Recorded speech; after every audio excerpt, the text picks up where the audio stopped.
Jadi Gibran itu siapa? Gibran adalah Wakil Presiden Republik Indonesia periode 2024-2029.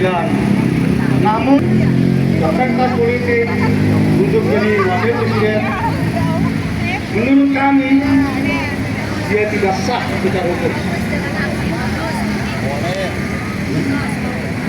Dia tidak sah secara hukum. Banyak pelanggaran-pelanggaran yang dilakukan oleh seorang Gibran sebagai Wapres.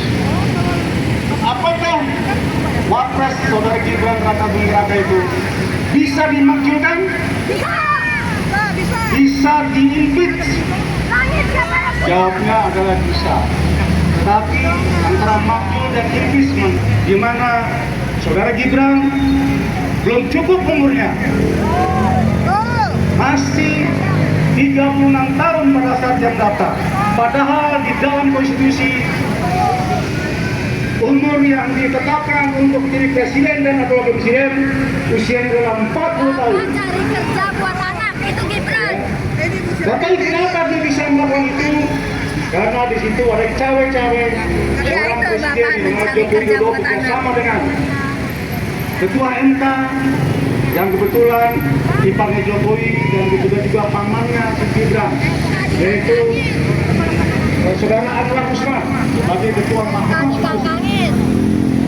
Karena Ketua MK itu adalah pamannya, maka loloslah Gibran menjadi wakil presiden.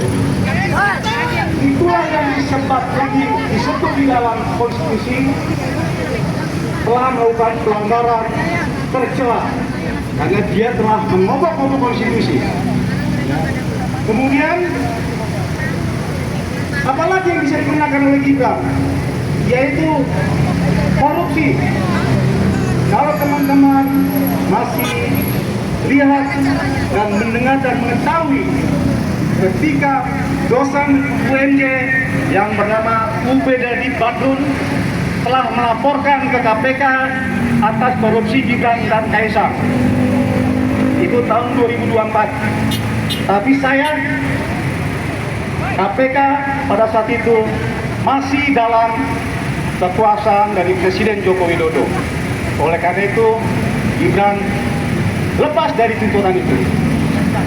Kemudian apalagi yang bisa diberhentikan saudara Presiden Wakil Presiden Gibran itu?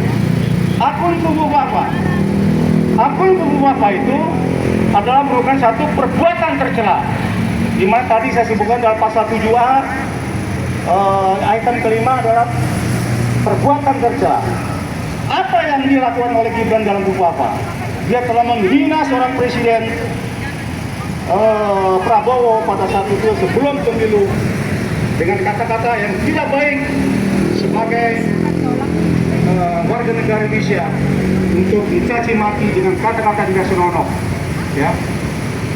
Perbuatan tercelanya di mana? Akun buku apa itu? Akun buku apa? Perbuatan tercelanya ada pada saat ditanya oleh wartawan, apakah akun buku apa itu milik saudara Gibran? Tapi Gibran menjawab dengan bahasa Jawa, tak kono kalau sing duwe akun. Fotonya udah. Fotonya udah. Nah, ternyata setelah dicek oleh netizen, akun itu memang milik Gibran Raka Buming Raka. Roy Suryo dan kawan-kawan telah melakukan suatu penelitian yang akurat bahwa akun Bapak itu adalah milik Gibran. Ya. Nah, dari pasal 7A itu, maka ada 3 item yang dapat dikategorikan saudara Gibran dapat diberhentikan dari jabatannya sebagai wakil presiden. Ya. Namun banyak para ahli hukum tata negara mengatakan bahwa pemakzulan itu sulit. Memang sulit kalau kita tidak memiliki hati nurani. Makanya saya katakan kepada seluruh fraksi di DPR MPR ini, ada 8 fraksi, bukalah pintu mata hati kalian. Ya, apa yang kami sampaikan para mantan jenderal, tuntutan 8 Dan salah satunya di poin 8 memajukan saudara Gibran sebagai wakil presiden. Yang saya dengar gugatan itu sudah sampai di tangan Ketua DPR dan Ketua MPR. Dan mungkin pada hari ini dan seterusnya sedang dipelajari apakah tuntutan para mantan jenderal itu terlihat memang cara-caranya begitu itu. Namun kalau ada kemauan keras supaya bisa lebih baik, maka salah satunya seluruh ketua-ketua umum partai bersatu untuk melakukan yang terbaik untuk negara ini. Coba kalau kita baca pasal 2 ayat 2 Undang-Undang Dasar 45 mengatakan,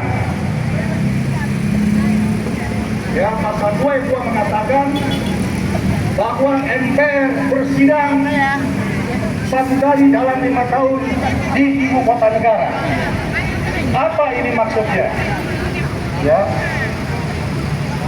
seperti kita ketahui teman-teman, bahwa MPR baru bersidang 1 kali. Ya, baru bersidang 1 kali. Padahal perintahnya MPR harus bersidang sedikitnya 1 kali dalam 5 tahun. Artinya Anda dapat bersidang berkali-kali.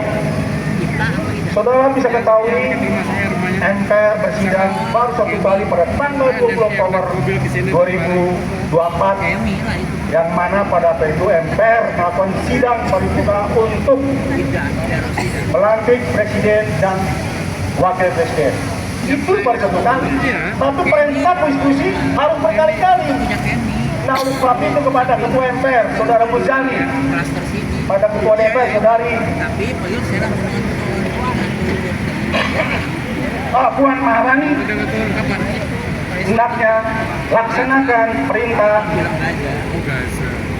pasal 2 ayat 2 itu. Ya. Kemudian kepada anggota DPR juga punya hak istimewa dan DPR juga punya hak istimewa, yaitu untuk melakukan hak angket. Cuman saya nggak datang karena itu.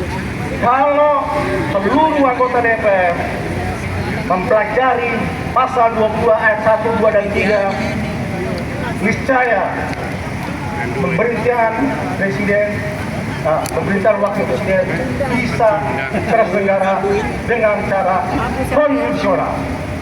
Jadi memakzulkan saudara Wapres Gibran itu tidak melanggar hukum, tidak melanggar konstitusi. Perintahnya demikian. Video-video. Dari APTI kemana lagi? Dan kemarin beberapa yang lalu kita tahu bahwa Presiden Jokowi mengatakan 6 ayat 1 berbunyi, Presiden dan Wakil Presiden dipilih dalam satu pasangan oleh rakyat dalam pemilihan umum. Itulah yang disebut Presiden dan Wakil Presiden dipilih dalam satu pasangan, itu namanya satu paket. Ya. Pasal 6 ayat 1 itulah Pilpres dipilih dalam satu paket. Tetapi dalam pemakzulan kita mengajukan apa? Kalau presiden berbuat salah, dia bisa dimakzulkan. Artinya pula ketika wakil presiden Gibran melakukan pelanggaran hukum, dia juga bisa dimakzulkan. Artinya pemakzulan itu bisa berdiri sendiri atau masing-masing atau secara bersamaan. Ya, kalau secara bersamaan artinya Prabowo juga telah melanggar hukum. Itu bisa dimakzulkan secara bersama. Tetapi karena yang melanggar hukum ini adalah saudara Gibran, maka hanya Gibranlah yang bisa diberhentikan dalam masa jabatan oleh MPR. Ya, jelas nggak kira-kira teman-teman? Ya.